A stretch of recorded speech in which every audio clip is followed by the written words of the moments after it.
అదే విధంగా ఈరోజు తెలంగాణ రాష్ట్రంలో ఇందిరమ్మ ఇండ్లు కేటాయిస్తున్నాం.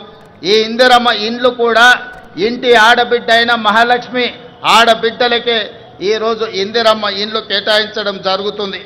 అదేవిధంగా రాష్ట్రంలో స్వయం సహాయక సంఘాల మహిళా సభ్యులకు క్యూఆర్ కోడ్తో కూడిన ప్రత్యేక కార్డులు అందజేయాలని నిర్ణయించాం. వారికి ప్రతి సంవత్సరం ఉచిత వైద్య పరీక్షలు నిర్వహించి హెల్త్ ప్రొఫైల్ వివరాలతో పాటు పూర్తి వివరాలను ఆ కార్డులో పొందుపరుస్తాం. రాష్ట్రంలో మహిళా లక్ష్మిగా మారి సగర్వంగా నిలబడాలనేది మా ప్రజా ప్రభుత్వం యొక్క లక్ష్యం. ఇదే కాదు, ఈనాడు మహిళా సంఘాల సభ్యులు 67 లక్షల మంది మన రాష్ట్రంలో ఉన్నారు.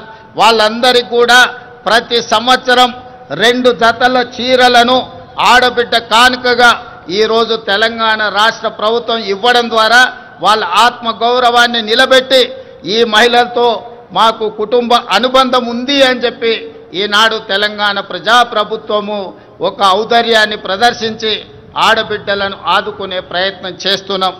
అదేవిధంగా మిత్రులారా, రాష్ట్రానికి రైతే వెన్నెముక. అందుకే రైతు సంక్షేమమే ధ్యేయంగా ప్రజాప్రభుత్వం పనిచేస్తుంది. ఇచ్చిన మాట ప్రకారం ఏకకాలంలో 2 లక్షల రైతు రుణమాఫీ చేసి రైతులను రుణ విముక్తులను చేశాం. కేవలం మొదటి సంవత్సరం లోపలనే 25,35,964 మంది రైతు కుటుంబాలకు 20,617 కోట్ల రూపాయల రైతు రుణమాఫీ చేసి రుణ విముక్తులను చేయడం ద్వారా రైతులు ఆత్మగౌరవంతో బ్రతికే విధంగా ఈనాడు ప్రజాప్రభుత్వం చర్యలు చేపట్టింది.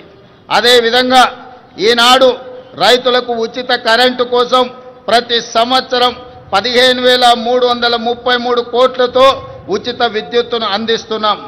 రైతు భరోసా పథకం కింద రైతులకు పెట్టుబడి సాయాన్ని ఎకరాకు 12,000 ప్రతి సంవత్సరానికి పెంచడం జరిగింది.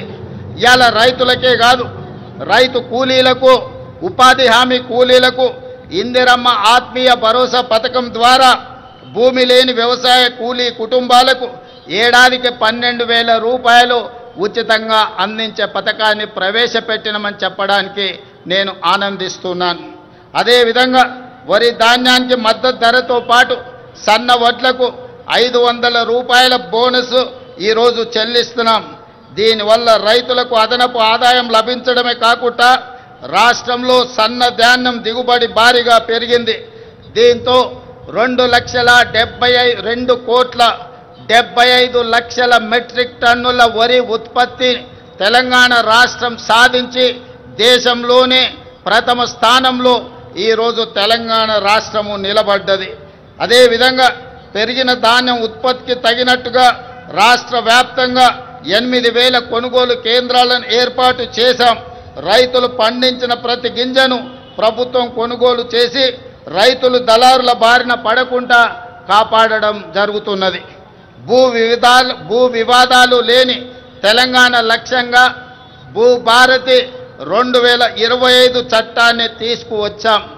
గతంలో ఉన్న ధరణి చట్టం కొద్ది మందికి చుట్టమైతే ఈనాడు భూభారతి చట్టం పేద ప్రజలందరికీ రక్షణ కల్పించే చట్టంగా మార్చి ప్రతి పేదవాడి సమస్యను పరిష్కరించి ఈరోజు అసైన్మెంట్ భూములతో పాటు అడవుల్లో ఉన్న ఆదివాసీలకి అందించిన అటవీ హక్కుల చట్టాలను అమలు చేసి వాళ్ళ భూములకు రక్షణ కల్పించే విధానాన్ని ఈనాడు భూభారతి చట్టంలో మనం తీసుకురావడం జరిగింది. మిత్రులారా, యువత మన భవిష్యత్తు. అందుకే ప్రజాప్రభుత్వం అధికారంలోకి వచ్చిన వెంటనే 16 నెలల్లో దాదాపుగా 60,000 ప్రభుత్వ ఉద్యోగ నియామకాలు చేపట్టడం ద్వారా తెలంగాణ ఉద్యమంలో తెలంగాణ రాష్ట్ర సాధనలో ముందు భాగాన నిలబడ్డ నిరుద్యోగ యువకులకు ఒక నమ్మకాన్ని, విశ్వాసాన్ని, భరోసాని ఈ ప్రజాప్రభుత్వం అందించడం జరిగింది.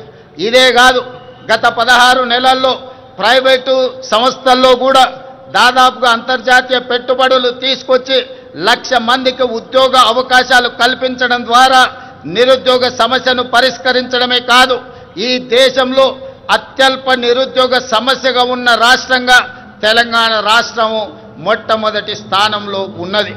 అదేవిధంగా మిత్రులారా, ఈనాడు ఉద్యోగ నియామకాలలో వైద్య రంగంలో కావచ్చు, పోలీసు రంగంలో కావచ్చు, నీటిపారుదల, సింగరేణి కాలరీస్ ఇలా చెప్పుకుంటూ వెళ్తే ప్రభుత్వంలో ఉన్న ప్రతి ఖాళీలను ఈనాడు భర్తీ చేయడం ద్వారా నిరుద్యోగుల విశ్వాసాన్ని ఈ రాష్ట్ర ప్రభుత్వం చురగొన్నదని చెప్పడానికి నేను చాలా సంతోషిస్తున్నాను.